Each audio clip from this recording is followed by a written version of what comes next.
Good evening, everyone. This is the Ward 1 meeting for November 22nd, 2021. And thanks for coming out tonight, and happy Thanksgiving to everyone. Tonight we're going to have Calvin Brooks, the Fitchburg City Auditor, present first and tell you what does he really do. He's got that on his first slide. And then we also have Megan Donahue from the Fitchburg Redevelopment Authority. She's the Executive Director. So when Calvin is finished, she will also present, and both of them will answer any questions after they make their presentation. So we'll start with Calvin. Go ahead, Calvin. Thank you for coming. Thank you, Counselor. My name is Calvin Brooks. I'm the City Auditor for the City of Fitchburg. I've got just over 20 years experience in doing municipal financial work. I had started in Gardner and was there for about 15 or 16 years and then came here to Fitchburg as city treasurer, followed by now city auditor. And Councilor Schultz asked me to speak, talk about what I do, the kind of work I do for the city, which is why I said, what does he really do? So the city auditor is the chief financial officer for the city, and our office interacts with other departments to get work done and to make sure the work is done correctly. We provide administrative support rather than direct benefits to the public, and so in a sense we're an inward-facing department. We deal with what's going on within the city rather than what's going on out in the city. Part of what responsibility is for internal control, and so we work with the separation of duties, which helps internal control, minimizing opportunities for illegal or unethical actions. So when I talk about separation of duties, what am I really talking about? Well, one example has to do with the assessor and the tax collector. The assessor is responsible for committing and abating taxes, and the tax collector is responsible for the collection of the taxes. Tax collector handles the money, the assessor handles the billing. What that means is that the tax collector can't reduce a bill. Anyone who has a question about their assessment and thinks their bill is too high and wants it adjusted would go to the assessor for that. But the assessor doesn't handle the money. So what that means is that the person who's collecting the money can't fiddle with the bill, lower the bill, and pocket the money. That's a separation of duties, and it's a way to keep an internal control on the financial aspects of the city. Similarly, for the treasurer and the auditor, the city treasurer is responsible for the receipt, payment, and reconciliation of cash. They handle all the cash for the city. The auditor, city auditor, which is me, authorizes payments of payroll and expenses. The treasurer can't pay anything without my authorization, but I can't get anything paid without the treasurer's signature. Again, it takes two people to get something done. And I can't, neither one of us individually are in a position to where we can manipulate. So in terms of internal control, what we do is examine all financial transactions to ensure compliance with Mass General Law. I have the authority to go into any department to review financial records. My department reviews and approves payroll to be sure payments follow collective bargaining agreements and city ordinance, that we're not paying somebody more than what is authorized. We review all bills to be sure goods received and services have been rendered and that procurement rules have been followed. City is not allowed to pay in advance for things. We can't put money on deposit. We need to show that the goods have been received or the services rendered. And I can refuse to pay invoices that are fraudulent, unlawful, or excessive. Fraudulent meaning that there's something wrong with the bill. we received 100 widgets and they're billing us for 1,000. Unlawful, there are certain things that we're not allowed to pay for. Tobacco and alcohol are two things that against the law for us to use city funds for. And excessive means in excess of appropriation. So if the city council has said that Mary Jo's office budget is $1,000, she can't spend more than that. And if she tries, my office is looking at it saying, wait, you're over, something has to give. The other main function of my department is with financial reporting. So as payrolls and bills are processed, as the treasurer collects revenue, it's recorded in the accounting system. We use Munis for our accounting software, so sometimes when you're hearing conversations at council meetings or things, you may hear the use of the word Munis. Munis is a fairly robust, sophisticated system that handles payroll, accounts payable, accounts receivable, tax collections, some human resource work, procurement, purchasing. And it's all connected so that when information goes in at the beginning, it's tracked all the way through. And when done right, it's a very effective in keeping track of the city's finances and very accessible because anybody has access to the information. During the month, I make other journal entries, such as for loan issues, payments, reclassification of revenue or expense corrections. And then at the end of the month, we generate a report, for a review by departments and city officials. This is a report that's probably about 200 pages long, but it just discloses all of the net transactions for the month. And what we do is compare the actual expenses to the budgeted expenses to make sure that everything is in line. So the question becomes, where does budgeted spending originate? How do we get to a budget? Well, it starts with the mayor recommending to city council that they authorize certain spending. City council must then authorize spending in order for the city auditor, me, to approve payment of bills. And as I say that, you can notice kind of another separation of duty or an internal control, because the mayor can't spend any money without city council authorization, and city council can't spend anything without the mayor making a recommendation. So again, two people or two groups that have oversight to the appropriation of funds. Obviously, the biggest spending request is the annual city budget, and this covers the general fund, which is made up of all the normal, regular municipal services, airport fund, and then we have two enterprise funds, one for water and one for wastewater. The budget process is pretty thorough. We start in January. My office will estimate revenue for the next fiscal year, and we work on a fiscal year so that July 1st is the start of our year, June 30 is the end. So in January, we estimate revenue and begin to request departmental budgets. What do they want? February, they would submit those requests to the mayor. In March, the finance team sits with the departments to review what those requests are.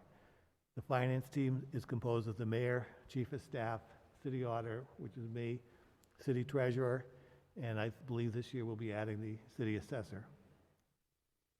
We continue to review the budget and expenses and revenue estimates and make adjustments as we go through March, April, and into May. In May, the mayor submits the budget to City Council for their approval, and they act on the budget in June. The budget that's presented has to be balanced. The City Council can only reduce spending. It may not add spending. And I think that's because the budget has to be balanced, so if they start adding spending, where are they getting the money to spend? They can make cuts. If they want to add, they basically would have to make a cut and ask the mayor to increase the spending at a different line. Budget revenue is what drives the size of the budget. Obviously, the more revenue, the bigger the budget. There are three basic parts of the revenue. One is the tax levy, which is the personal property and real estate tax. These rules are governed by Prop 2.5, which allows the levy, which is the total amount we raise, to increase by 2.5% each year. And then on top of that, we can add what's called new growth, which is any new building that's been done in the city since the prior year. And I just reiterate, the 2.5% is on the levy, on the total. It doesn't mean that everybody's tax bill is limited to a 2.5% growth, because the tax bills are based on assessed value. And if the value of your home increases 25%, then you're going to be paying more in taxes and not 2.5% more. In theory, you'd be paying 25% more. But it also is your home increase in relation to other people's home increases, and what do single families do versus multifamilies, commercial, industrial. There's a lot of things that go into it. From a budgeting standpoint, it's very easy because we've got the 2.5% increase that we can count on. The second source of revenue is state aid, which is about half of the total revenue we receive. So the city is dependent on the generosity of the legislature. The third are called local estimated receipts, and these are fees and taxes we collect locally. Hotel excise tax is a big one. That one, in Fitchburg, we only have one hotel that pays into that. That's Great Wolf. We've generated about $900,000 to $1 million a year from them. They closed during the pandemic, and so we took $1 million a year hit for as long as they've been closed. A newer revenue source is the marijuana excise tax, which is 3% on retail sales in Fitchburg, and that's a revenue stream that's just starting to come on. I think we estimated about $200,000 for this year, but that could be increasing quite a bit over the course of the next year or two. The sanitary landfill fees are the tipping fees collected at the landfill. As long as we have a landfill, Fitchburg has the revenue to pay for trash pickup. When the landfill closes, that revenue stream dries up, and the city's going to have to come up with $3 million in the budget to cover trash. That's not going to be a pleasant conversation, but it is something that we just have to keep in mind. In my last conversation with the health director, he was somewhat optimistic that there would be a means of expanding the landfill in the short term to avoid having to face the reality of doing some kind of fees for trash. Other estimated receipts can be licenses and permits, fines and forfeits, or other fees. So just looking at a pie chart, you can see that state aid, which is the brown, is better than 40% of our revenue, and then the blue, which is the tax levy, is equally about 40% of the revenue.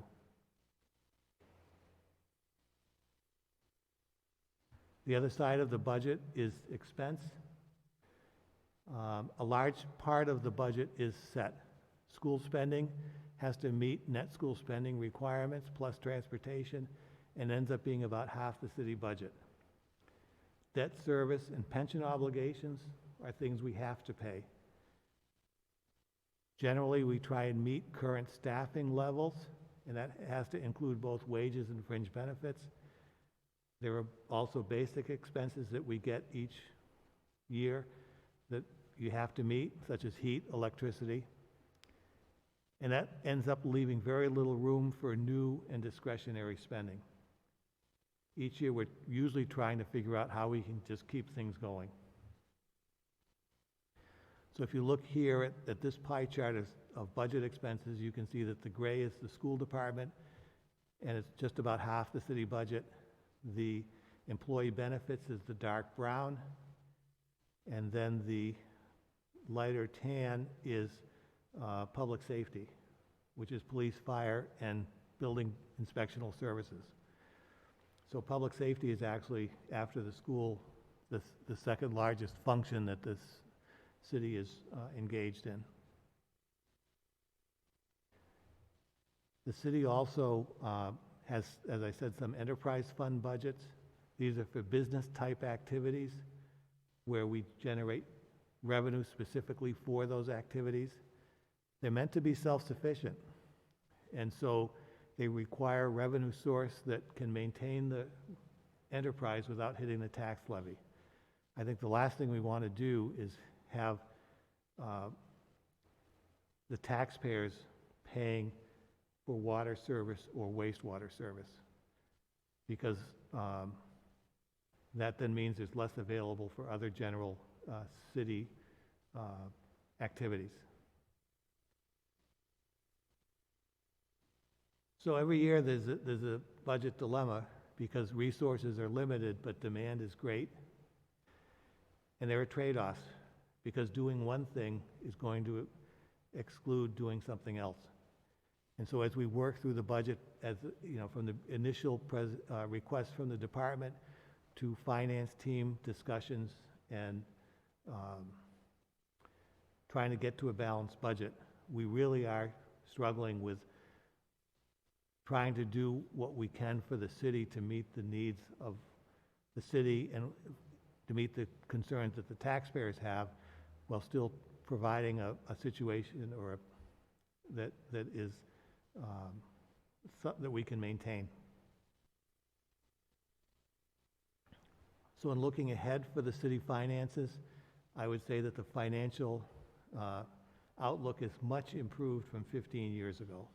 15 years ago, the city was on the verge of receivership, had no money, and at some point, as I recall, we're turning off streetlights just to make ends meet.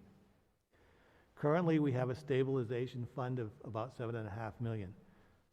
So what is the stabilization fund? That's money put aside for emergency purposes. It's kind of like having a savings account in your personal finances where you just sock some money away and you say, I'm not going to touch it unless some catastrophe hits, and then I at least know I have that to spend. If you look at this, you can see that in 2006, the stabilization fund had $30,000 in it. $30,000.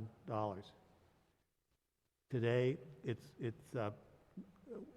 there's the mayor has requested an additional appropriation, and that will bring the stabilization up to $7.8 million. It's for emergencies, and the simple example I'm going to use is if you look at 2008.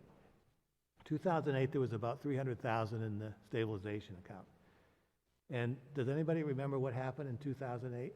Because yes, the ice storm. I was in Gardner, and I could not believe what we were going through, and I was stunned when I came down here to Fitchburg a few weeks later, and Fitchburg was still trying to work its way out of that situation. So back then, because there was only $300,000 in stabilization, I think it took the city some time to get going on a response because they didn't have resources. And yes, you can say FEMA's coming in and there are other places, but you're relying on other sources of money, so you've got to line that up before Fitchburg could start addressing the problem. And it just took time, and at that point, time makes the situation worse. Today, if we had an ice storm, and the mayor came to me and says, what are we going to do? I'm going to say, Mayor, I'm sure there's money coming in, but we've got $7 million plus in stabilization. Do what you have to do. If all else fails, we can go back to that stabilization and take the money. That's what it gives you. It gives you that flexibility, and that's very important. And so other parts of the financial outlook, our debt service capacity is growing. We've been putting a little more into the budget each year for paying off loans to handle the new Crocker School and the library renovation. We're not paying on it currently, so that those funds are available for capital projects, and so we're able to do a lot of smaller projects throughout the city on various buildings Having a stronger budget also allows for a larger workforce, which makes us better able to offer more city services. Free cash, which the first thing I learned in this business is free cash is neither free nor cash. It's the money left over from prior year's budget. And this amount has been growing and is a sign of a healthy financial situation. Free cash is one-time money, so it should be spent on capital or other one-time expenses. So, we'll use it to do some repair work on a building. We'll use it to put into stabilization or into our OPEB trust fund, which is for retiree health insurance benefits. We can use it for buying new police vehicles or trucks for the DPW, because those are expenses that will provide services for several years. What you don't do is you don't spend free cash on operating expenses, on hiring new people, because it's harder to, how are you going to pay them next year? That becomes the question. I kind of say it's like getting a tax refund and deciding you're going to buy a car with payments, and you use the tax refund to make the first 3 payments. Then what? If you didn't have the money before, you're not going to have it after. So I guess I would say the financial outlook, I think, is good. There are always going to be more needs than resources, and so I think we always have to remain diligent in what we do. We always have to be careful with our money, but I do think the city's in a good situation, and certainly a lot better than it has been. So with that, I will close, and if anyone has any stimulating questions or would like more information, I will be glad to answer.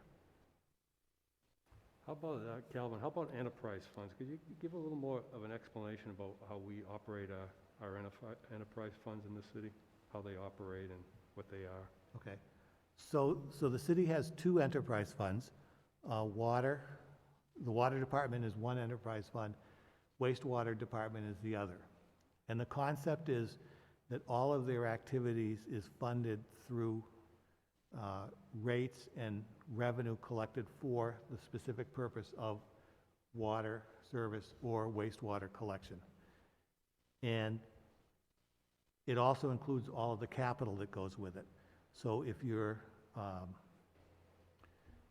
building a new water plant, expanding water lines, replacing water lines or wastewater collection lines, that's all paid for by the ratepayers.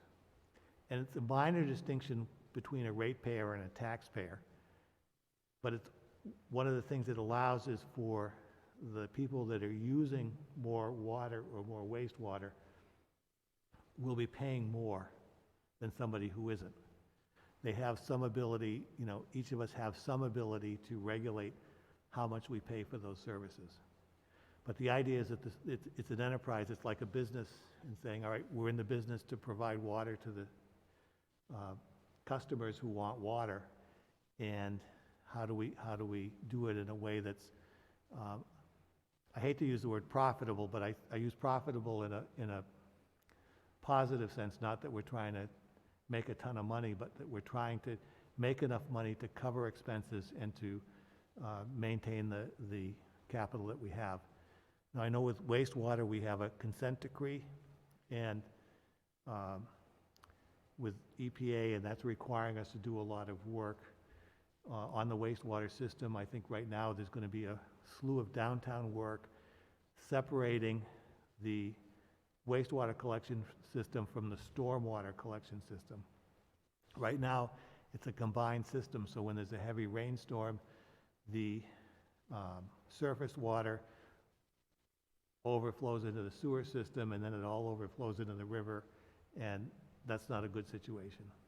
It might have worked, I was going to say 100 years ago, but I remember the Nashua River being different colors when I was a young kid, so it's, you know, in our I lifetimes. remember those days too, Calvin. Yeah, it's in our lifetime that some of this has existed, and we need to just correct it. And the question is, if by having it separate, you can isolate the costs and isolate the revenue sources and direct it in that way. You're not using excess revenue in wastewater to pay for police and fire protection. You're using it for wastewater, likewise with water. Now, the ratepayers, you know, the people have asked me now, well, you know, the rates, especially the sewer rates, have gone up Yep. significantly because of the consent decree. Is there going to be, you know, we've got some money coming in with some of these bills that have been passed by the federal government. Will we be able to take some of that money and offset those costs so that the, you know, the work that we have to do, and that people have asked me this, is it, can we keep the rates down rather than to go up on those rates to pay for that work that needs to be done, you know, that the EPA is forcing us to do? Right. I think that would be the ARPA funds. Yes. Which is the American Rescue Plan Act. And I think Tom talked about that, his presentation. Yeah. And we've gotten some proposals. There was a deadline, I think, for November 15th for the proposals for that. The summary I have from Tom on what was requested was about 45 million. We have 32 million to spend, and we didn't want to spend it all at once. So it's going to take us a little time to go through that. Some of that is being used for infrastructure. I think the requests on the ARPA was geared more toward water than wastewater, because I think at this point, the wastewater has some plans where they're generating, they have generated some retained earnings, some balances within the funds to pay for some of these projects. The water department has not. And so the water department has some projects that need to get going, but the financing isn't in place to do that. So I think yes, it will help. Now, is it going to help the wastewater rates? No, but it could help the water rates. And the water rates and the wastewater rates are connected, yeah, because each is based on how much volume of water you're using. And I think there's an interest in doing some of that because I'm aware of this because I deal with departments, but I'm not aware of the specifics. What I do know is that there's a combined sewer outlet separation project going on downtown where they're digging up all the roads to replace the combined sewer system and separate it into a stormwater and a wastewater system. So two pipes that are totally separate instead of a pipe and a half that run into each other. And I believe it's going to be followed by the gas company coming through here. And then we're talking about, if we're digging up the roads, let's deal with the water at the same time. So I believe there'll be a water project coming along at some point. And now the president just signed the infrastructure bill, so I don't know how that's going to impact water and wastewater at this point either. So I think it'll have an impact on water and wastewater. The infrastructure bill is going to be coming to us as opportunities to apply for grants rather than money coming directly to the city. The ARPA funds came directly to the city, and we have some control over how they're being spent. The infrastructure is going to be through grant programs, but a lot of it's being funneled to the SRF funds, revolving funds, the state revolving funds, SRF. They have one for water, they have one for clean water, which is wastewater, and they have one for drinking water, which is drinking water. And I think that's how we're going to be applying for those funds through some of those mechanisms, which we do currently, but this will offer a lot more money available. Yep. From your perspective, did the pandemic and everything that did for municipalities, how did that cause this city to have to maybe alter how we did things over the last year and a half Because it was unprecedented in most people's lifetime. I think the pandemic definitely had an impact on the city and city finances and city government. Because the feds put so much money into the, I'm going to say the economy, but into governments, through FEMA first and then the CARES Act, and with the school department, ESSER funding, it picked up a lot of the shortfalls that we were getting. It disrupted things, but the city received funding from the state, I believe, for the Montechusett Public Health Network. And so we were getting, I think they were $200,000 grants fairly regularly to do the health department work that needed to get done. Community development got some CARES Act grant through the block grant formulas that could be used for helping businesses and those kinds of things. And then from the city government itself, we had the CARES Act funding, which came through the state. And then I also think we, early on, just were very careful with how we were spending. So the FY21 budget, we delayed, the mayor delayed sending that to city council for their approval. And when we did it by reducing staff through attrition because we just didn't know what was going to happen. We knew we were losing revenue from Great Wolf. We knew we were losing some other things. And interestingly, at the time, I figured that, building permits would fall off because people wouldn't have money. Well, it turned out people did have money and they were home and wanted to do projects. So we actually did better in building permit fees than we had done the year before. So there were some funny things like that came along. And then I think because the feds put so much money into the economy, things weren't quite as tough as they could have been. There were delays in when tax bills were due. I know there was some discussion about liquor licenses and some other things as to how those were being handled for a year or two, but I think we've kind of worked our way through that and have come out okay. Question, Gary?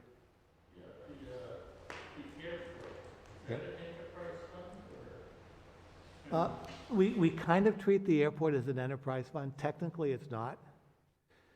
But we treat it like an enterprise fund and say, all right, it needs to be self-sufficient. It hasn't been for several years because of all of the construction and work that's been down there. But this past year, they didn't have a deficit. And this year, I'm hoping that they don't have a deficit. So when they have a deficit, does the general fund have to make that? Yes. Yes, we did for several years. I think I started as city auditor in 2017. I think prior to that, the airport fund had sometimes had a deficit and sometimes had a surplus. And so they never moved any money because it just, each year it kind of took care of itself as it went up and down a little bit. In 2017 is when they started, they had the terminal work and then they were doing the new runways and there was some major things being done and that was disrupting airport travel.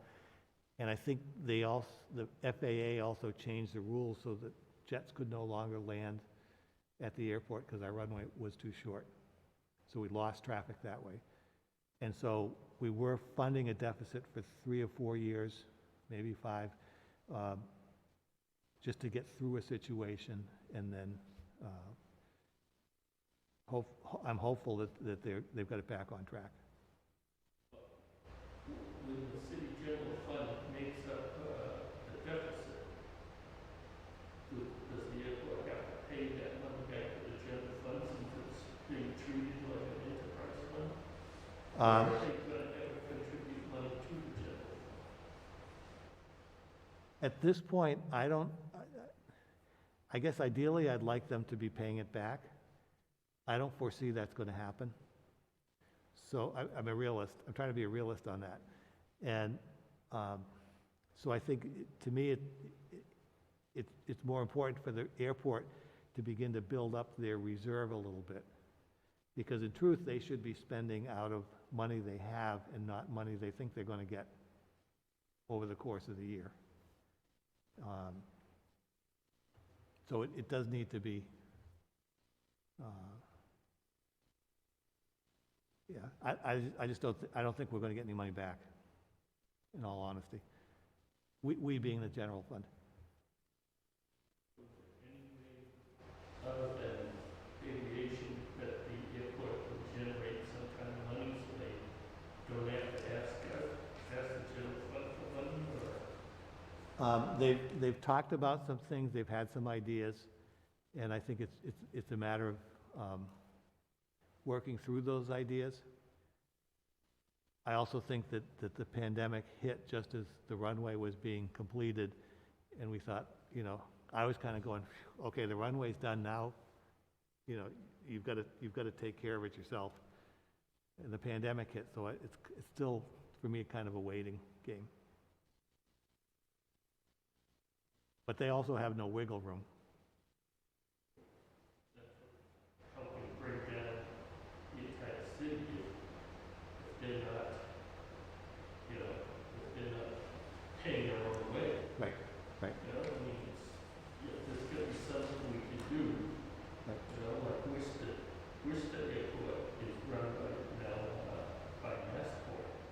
Yep. You know, I don't know if we want a small airport like Pittsburgh, but, you know, we just extended the runway.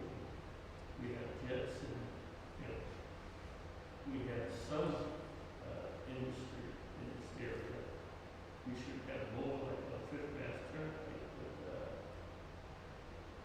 you know, there's no reason why the airport should get any money from the general fund if we're responsible for whatever happens down there. Right.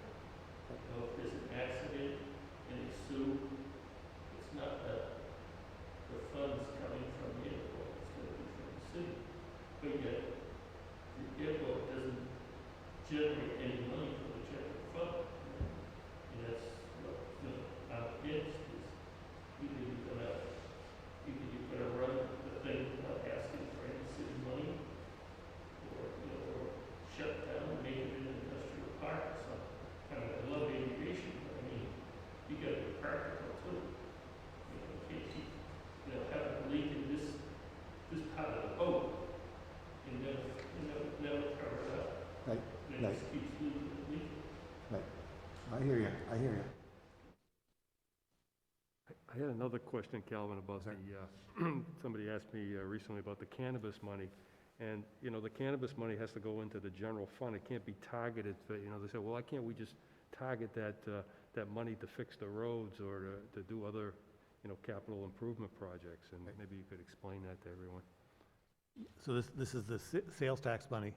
Yeah, it's also the host money. The as host well, money, okay. yeah. So,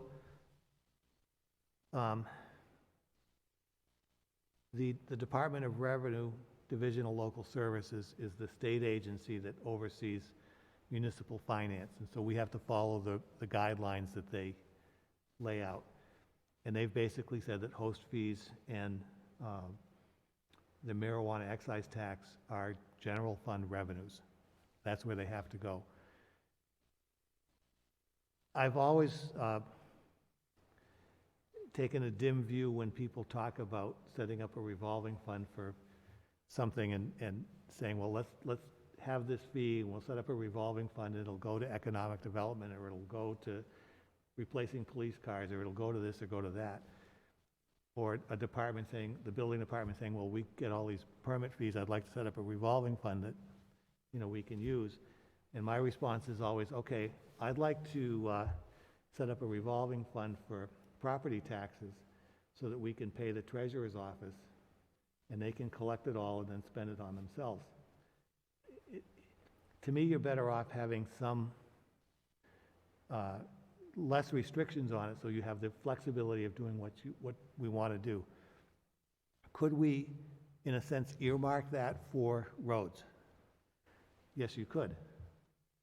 The city council can, and the mayor can say, we're gonna take this money, and each year when we do a budget, we wanna make sure that it's going for that purpose. We're kind of doing that with solid waste fees, the tipping fees, because although we've been collecting close to $3 million for that, when I budget, we only use a figure of about 2.4 million of the 3 million, because that's what we're spending on solid waste. So I've looked at that and said we're using it for solid waste, we're not using any excess for anything else. So you could do the same thing. You could say, all right, if marijuana excise tax is $500,000, then we want to make sure that $500,000 additional goes toward paving. I'm just going to pick out paving. I hear that's something that people are concerned about. The problem becomes when you're counting on that revenue to pay for other services. So then again, you have the trade-off. What if you're using it there, that's fine. What are you not going to do? If it's a new revenue source, you can sometimes get away with it. I think with the marijuana money, that was new money that we desperately needed just to keep things going on an even keel. And so as it's been coming in, it's pretty well been spent just to keep the ship from not leaking, but keeping a little more stable, as I would say. Growth, so that maybe everybody in the room can understand what growth means and where it comes from. From the tax levy? Yeah. Okay. So growth in the tax levy has to do with new building. And new construction. So it can be new houses being built, it could be new businesses being built, it can be an addition on somebody's house. You have a 4-room house, you put a 5th room on, your value's up 25%, 20%, and that's all new growth, so that's additional tax levy we can collect beyond the 2.5% allowed by Prop 2.5. I don't know the particulars of what counts or doesn't count. I just know that the more growth you have, the easier it is for me to balance a budget. When it comes to May 10th and I have to have something to City Council by the 15th. There's some trade-offs though with growth, because if you look at a house, a single-family home, and you say, well, I can, that'll generate $4,000 or $5,000 of property tax. It's true, it does. And then my question is, well, how many kids? Because each child is $10,000 or $15,000 to educate. So are you really coming out ahead or not? We do better with commercial and industrial growth because that's tax levy that doesn't have a lot of added costs associated with it. There's no trash pickup because I don't believe there's trash pickup because we pick up residential only, I believe. They would pay their own water and sewer, just like the rest of us. They don't have any kids in school because they're a business. So it's a little more lucrative than a single family home. So. Any other questions for Calvin? Okay. Okay, thank you very much. Very much, Calvin. Yes. Now, have Megan, we'll switch seats with Calvin, and we'll have Megan come over here and talk about the Fitchburg Redevelopment Authority and what they do for the city of Fitchburg. And it's a lot, and we're also looking at a urban renewal plan that's going to be revised after 20 years. So Megan would like any input you'd like to give her when, Absolutely. after she presents. So thank you, Megan, for Well, coming. thank you. And thank you to all of you for coming out tonight, too, and whoever's tuning in. As Councilor Schultz said, I'm going to talk about the Urban Renewal Plan update, but I wanted to give you a little history about the Fitchburg Redevelopment Authority before I get into that, because that kind of explains why we have a plan. We were created in 1964 under the directive of the mayor and a vote of the city council. And that was to promote growth and stabilization through some certain powers that we have, powers that are independent from the city. So we act as an independent arm of the city. In fact, we are located in a different part of the city. We are located at 166 Boulder Drive, and we're not in City Hall, so we are totally separate. And we act under the oversight of the state's Department of Housing and Community Development. So what we do is we look at a certain area called an urban renewal district, and we promote growth and stabilization through redevelopment and rehabilitation of certain sites within that district. So our district right now is basically where you're sitting. It's the Main Street area. And we are working on new plans, as I said, but before I get into that, I just wanted to talk about some of our projects that we've done within the district within the past 20 years. We have done some things that you probably have seen around the revitalization of Riverfront Park. You might have seen it way back when. It was a big dump heap, right? It was a dump, or it was a building that was just a big pile of rubble. The FRA took over that project, and we made that beautiful park and gave it back to the city. We also had the land where CVS is located. We acquired that through our certain powers, such as eminent domain, and we took that property, and then through negotiations and so forth, CVS came in and built that great site right there and created part of that corridor that goes up to Fitchburg State University. And we did own up until last week or 2 weeks ago, the property right behind it too. So those are some of our projects. We've also built industrial parks throughout the city, and we also have some vacant lands that we own too. Any questions about that so far?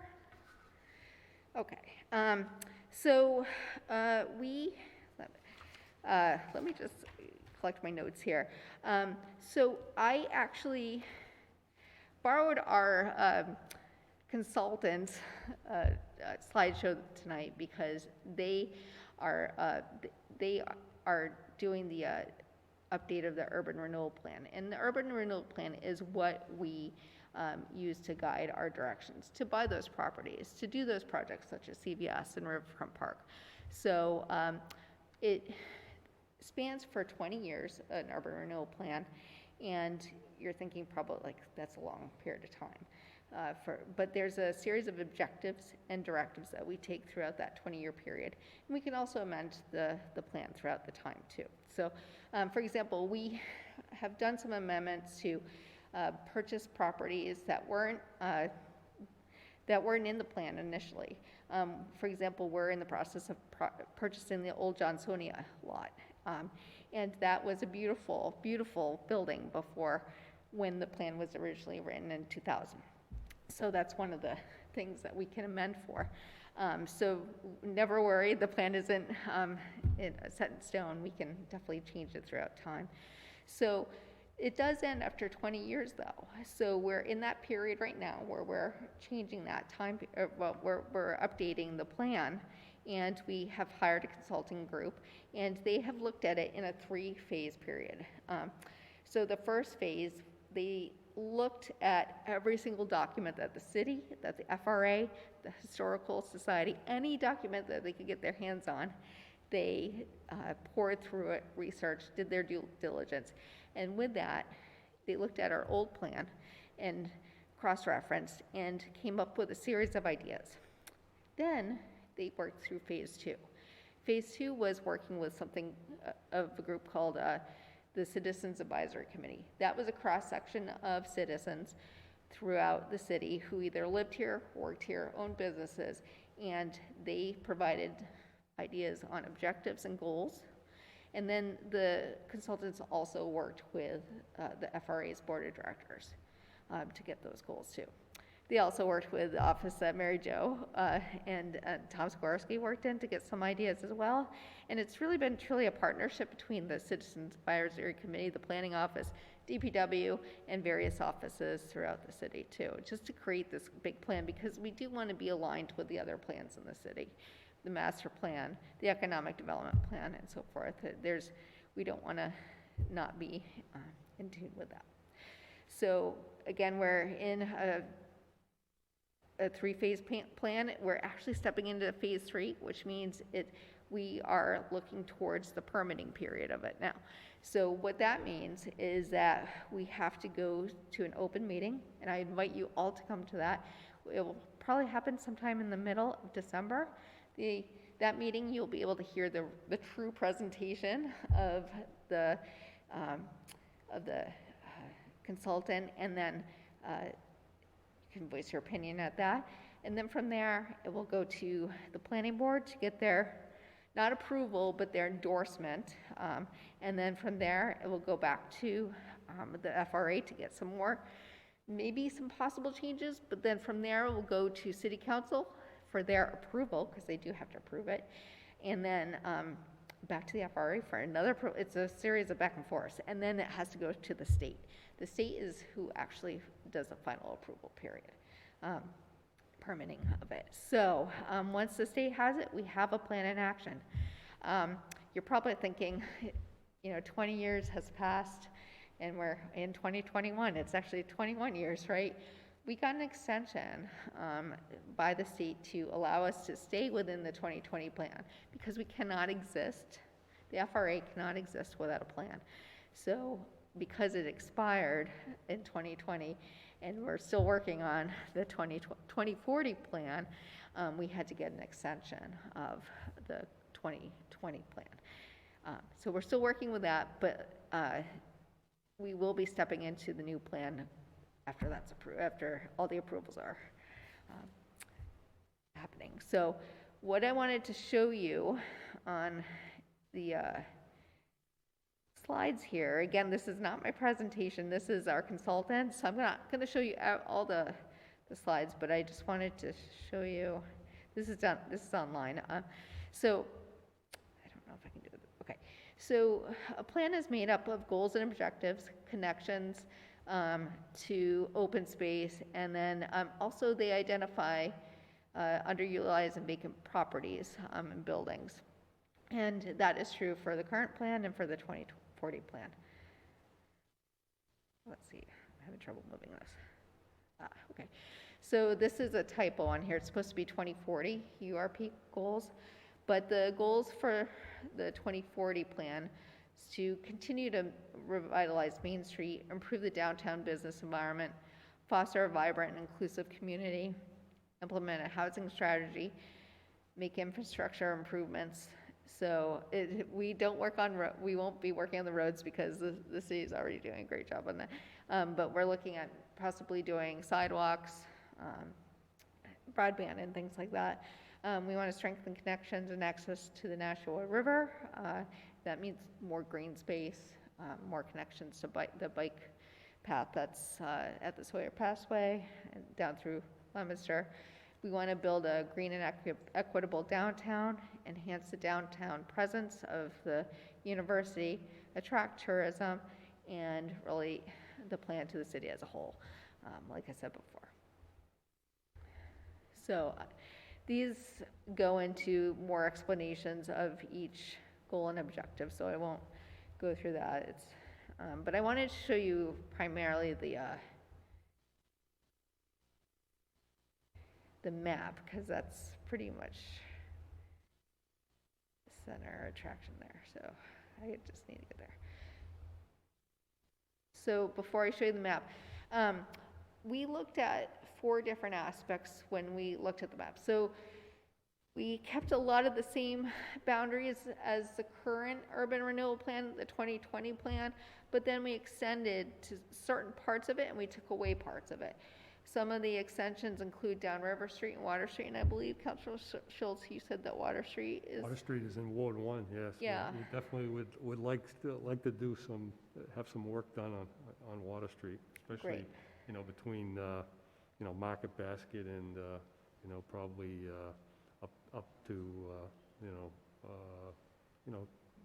not quite to the lights there on, where Bemis and Winter Oh, where the Dollar Tree is? Where the Yeah. Dollar Tree Uh-huh. is, but, there's a lot of properties that need to be upgraded, looked at to see if there's still something that they can be used, or they need to be torn down. Yeah.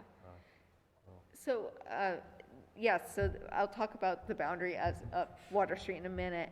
As well as Water Street, we actually, on our 2020 plan, went all the way up to Fitchburg State University, but that corridor up through North Street has been taken well care of by the Fitchburg Redevelopment Authority and the university. So it's now a really safe corridor, so we kind of cut that area in half, and then we also extended up to the Longshow Middle School too. We're also looking more at public and open space opportunities, and then key development parcels. So those are parcels that need either redevelopment or rehabilitation. And these, I know some people kind of tense up when they hear parcels for acquisition or redevelopment or tear down or anything. You'll hear those words throughout the plan or see them. But we want to identify them in hopes that other people identify them, developers or building owners, so they can take the steps to rehab their own building.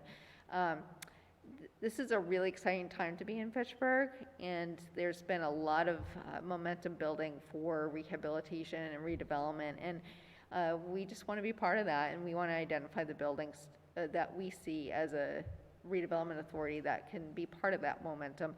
It doesn't mean that we will necessarily get to that building and tear it down right away, or if at all. It just means that it's on our radar to potentially seek to do something better. I know one building that on South Street that's come up at prior meetings has been the old Notre Dame High School. 'Cause Oh, sure. It's right in a residential area, so people would like to know what's going to happen to that building. But I know it's for lease and for sale and so on. But That is not on our plan, on our plan? unfortunately, but that's actually a good one to explore, not for us, but so you bring up a good point. Anything that's outside of our district, we cannot have our powers. And I didn't explain the powers before. The powers include buying and selling without the red tape that the city has. We can take properties through eminent domain. We'd like to not do that, but that's a last resort. But we can do things quicker than what the city can do. And that's why we were created, was to have, we're a real estate arm of the city, basically, that we can do things at a quicker pace than that can happen through the red tape process of the city. Excuse me. So we wouldn't be able to if it's not in the, yeah, do if it it's not in the that, district. if it's not in a district. Yeah. So if it is outside of a district, we can still purchase a building and so forth, but we have to jump through hoops for that, through the state. Again, we're overseen by the state. That ends that begins the red tape, in other words. Right, yeah. or sometimes the city has given us properties outside of our district, like the sand pit. We own the sand pit site out on Airport Road, and that was given to us, I believe in 2008, and that is outside of our district, so, let's see. So this is the exciting part, as I like to think. This is our new proposed map. And you'll see some properties highlighted here, just to give you some point of reference. I don't know how well you can see that. It is pretty tiny. But you'll see, I don't have a pointer either, but I don't know if I can move my, oh, here we go. So this is Boulder Drive. This is 166 Boulder Drive. A lot of people know it as a former GE plant. This is where my office is located, just for point of reference. City Hall's over here. Yes. Oh, yes. Can you blow up just, I know you won't see the whole thing, but then we'll see certain areas Yeah. bigger. Thank you, Mary Jo. Yeah. Oops. Oh, geez. Now I can't even. Yeah, Yeah, you'll have to scroll back, yeah. okay. Yeah, yeah. Thank you, yeah. So, what you can see, so this is Boulder Drive right around here. Can you see that all right, now that it's a little blown up a little? And Main Street is right along here. This is pretty much the same area that we had in our 2020 plan and will remain the same in our 2040 plan. What has changed is, as I said, this area, this is North Street area right here, it used to go all the way up here. And now it's been cut down to, I can't tell what street that is, but it's been cut in half basically from where it was before. Other boundaries that have changed include, whoops, oh gosh, this is difficult to use. Include the Water Street area like we were talking. This map has actually changed a little since the last time this was made, but this is Water Street right here, and this goes all the way to where that big retaining wall is, and there's a flea market across the street. Across from the flea market, yeah. Yes, Yeah. well, the flea market's going to be included. And because of the connection to the bike path right there, this is an opportunity that presents itself as a. Good opportunity. Yes, correct, Mary Jo. Right there. Yeah, so, Yeah, that's This definitely, is your that's area. definitely the area that needs Yeah. needs rehabilitation for sure. so this is one of the gateways. So we wanted to, before the plan only, I think it stopped around Sawyer Passway area Yeah. over here. And so we wanted to extend down to here because there are opportunities on Water Street, as you say, that could use some help. We've identified some properties.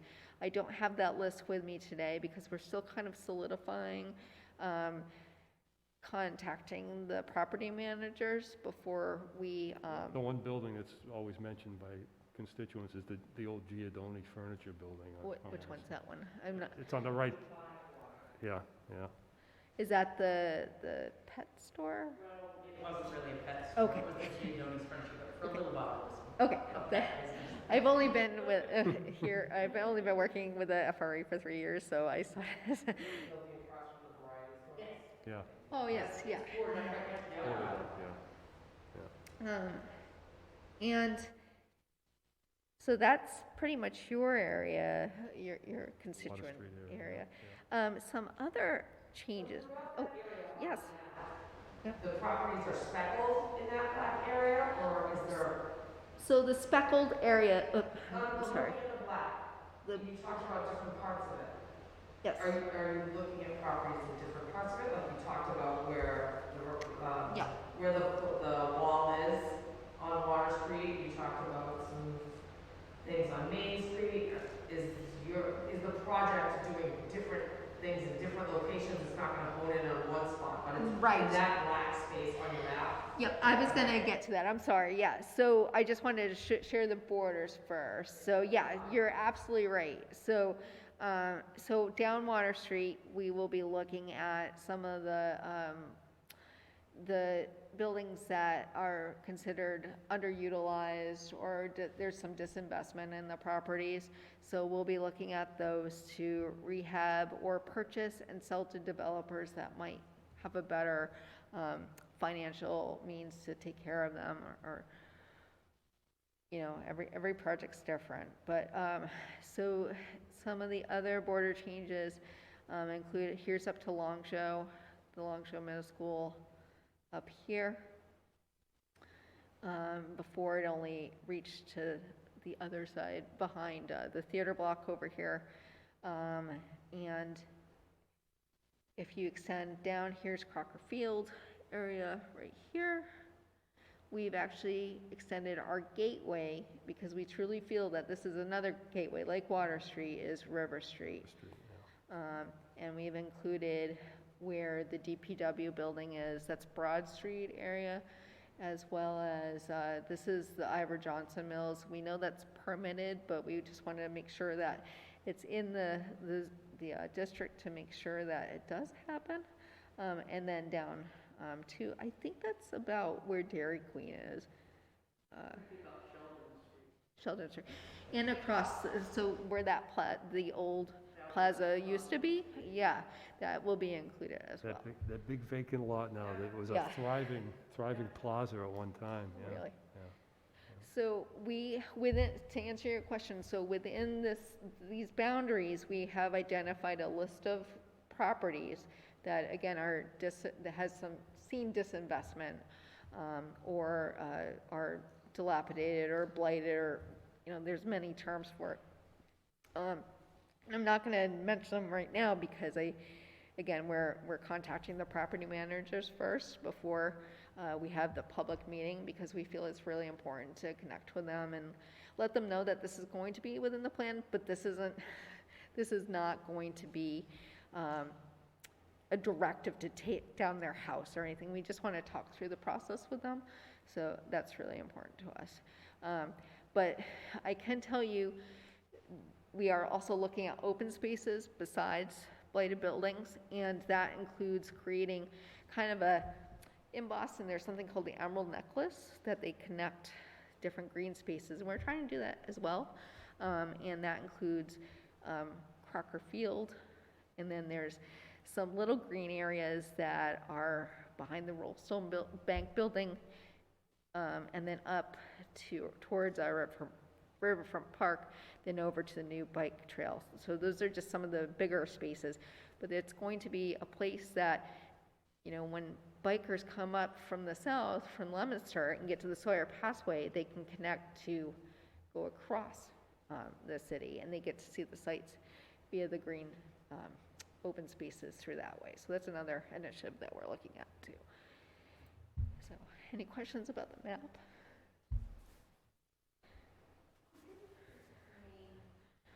What is often meant by the word blight?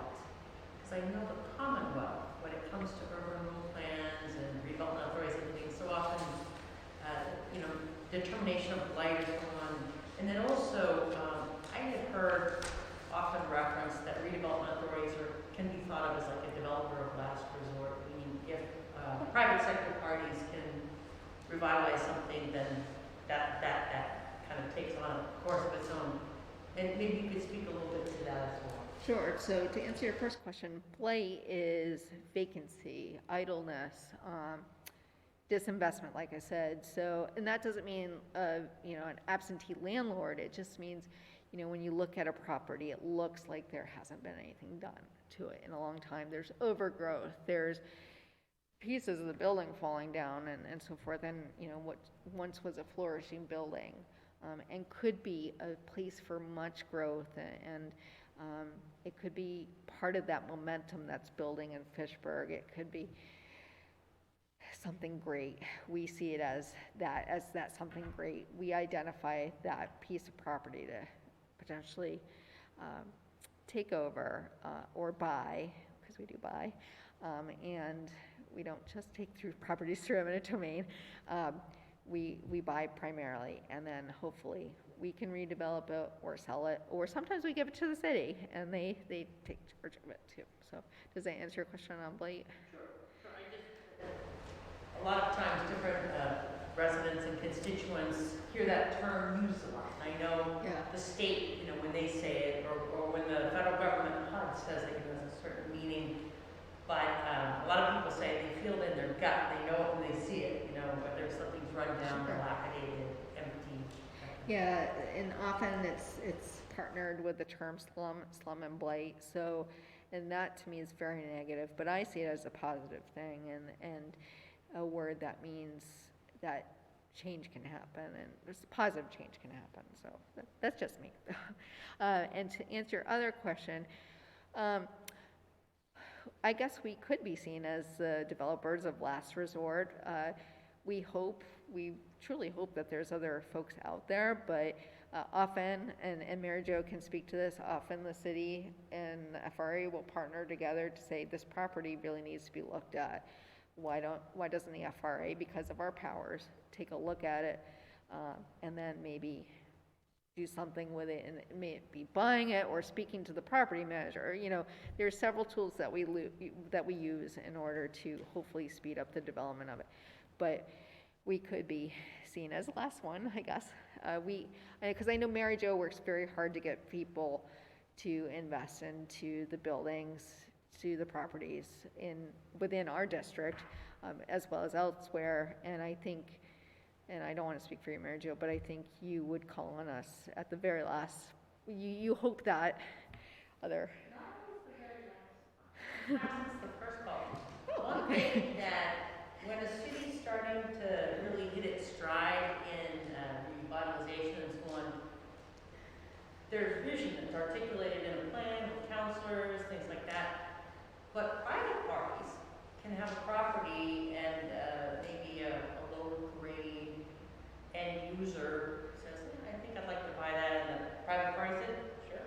You know, if that type of transaction doesn't really take the city where it wants to go, it's kind of where we used to be or where we don't want to go, then I don't want to call you the developer of last resort, but the unique powers of the redevelopment authority could be strategic in acquiring something so that maybe there are 3 different things that we'd really like to see and a bunch of things we don't want. And so it's to kind of target what we want to have happen there more deliberately. Does that make sense? Yeah. Yeah. Definitely, yeah. Yes, there is, I can think of, and I won't mention it, but there is a property that, on Main Street that you've called us to keep an eye out for something because it recently was purchased and it was vacant for a long time. I'm thinking a condominium. It's been vacant for a long time and it's been throwing the condominium association off, and we were looking into maybe purchasing that, but it was purchased. And so that's still going to be on our list, but we're going to move the priority down a little bit more. We're hoping that that new owner does good things. So The redevelopment authority could behave like a full-on developer. Yes. And sometimes you're a positioner. You're transacting to position it for something else. yes, yeah. Any other questions from anyone out there? Gary? What's the difference between her office and your office? I get that question all the time. How do you either work independently or together, and then how's it, I mean, I presume once you get somebody into a building like that they pay real estate taxes and like that, but other than that, I don't understand, because she's got to promote businesses, Sure. try to keep businesses here, Right. and get businesses here, but you're doing the same thing. I- It seems.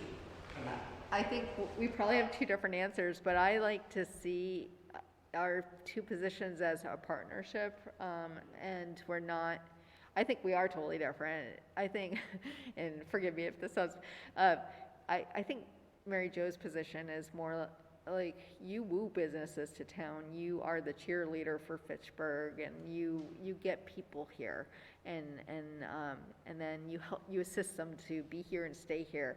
Whereas we are looking at properties to get those people that Mary Jo brings in here, or we help Mary Jo in her office establish good places for her folks that come here. We are truly independent from the city. Our budget doesn't come from the city at all. Our budget comes from tenants from our building at Boulder Drive, and grant funding. I don't get paid through the city or anything like that, and Calvin can tell you that. We are absolutely independent, and that's on purpose. We have to be because of our. And I'm going to generalize. I've been told by our assessing department there's about 1,000 commercial parcels and several thousand residential parcels if we look at all the pieces of land in the city. And so the work I'm doing is kind of top to toe, side to side, anything that's commercial or industrial in the city, I'm paying attention to it. Existing, incoming, somebody needs to grow, someone needs to be attracted, going through the permitting process. So very much kind of broad brush. Megan, as she's kind of described to you guys, is very focused, very impactful in a targeted, Yes. focused area. And sometimes our work overlaps and collaborate and work together in some of those focused areas. But there's also things that I'm working on which are not within one of these areas. If that Correct. makes sense. Mary Jo's whole city, I'm, like you said, targeted into this little area, just, or our properties that are elsewhere, that were given to us. So, but like Mary Jo said, we are very targeted. And one more thing, and Calvin can speak to this, I imagine. The city is not well positioned to be a long-term holder of land for the future. We have something, if we get it through tax liens or whatever, land comes to us within a relatively short period of time, we put it out either through an auction or request for proposals, so that some other private sector party gets the ownership of the land and puts it to use. We're not set up, we, the big city, is not set up to just hold land just because. The redevelopment authority is, because of how it is legally structured and how it's formed. And so that is one of the reasons for the difference too. Yeah. For example, the property behind CVS, we held on to that property since 2008, or 2001, actually. So, and we, it takes time for investment into the city, and that's why we were able to recently sell it, because there's, visible investment in the city right now, so. That's a good explanation, Mary Jo, about the fact that the city can't hold on to properties for any length of Right. time. Yeah. One more thing. And it, We, Fitchburg, are very lucky, fortunate, to have a redevelopment authority. Not all municipalities do. Those that do typically had older industrial areas that needed to be revitalized, hence they created redevelopment authorities. But if we had blight to be addressed in targeted areas and didn't have a redevelopment authority, we could probably muddle through, but it would be a lot harder. and I was going to say too, that when the city holds property and wants to sell it, by statute, by the rules, we're required to get as much money as we can for that property. That sounds good, except if you're selling that property to somebody you don't really want to own it because they're going to be a slumlord, you're stuck. The redevelopment authority, as Megan pointed out toward the beginning, has a lot more flexibility in terms of buying and selling property. So when they want to sell property, they can go to a realtor and they can market it and sell it and develop a plan and all of that. City is not equipped to do that. We're equipped to say, who wants to pay us the most for this property? Here it is. Yeah, we're very strategic in who we work with when it comes to sales of property and things like that. We want the best for the economic development of our area, and which will be the best for the city as a whole. So. Okay. Thank you very much, Megan. Any other questions before we end? Well, thank you very much, Calvin, for your presentation, and Megan as well. And I just wanted to say, as a last thing, that our next Ward 1 meeting will be Monday, December 13th at 6:30, and it'll be right here. And we'll have the DPW Commissioner Nick Erickson will be coming back, and actually Mary Jo is going to talk about the economic development in her department in December. So we look forward to that. Thank you very much, and good night, and happy Thanksgiving, everyone. Thank you.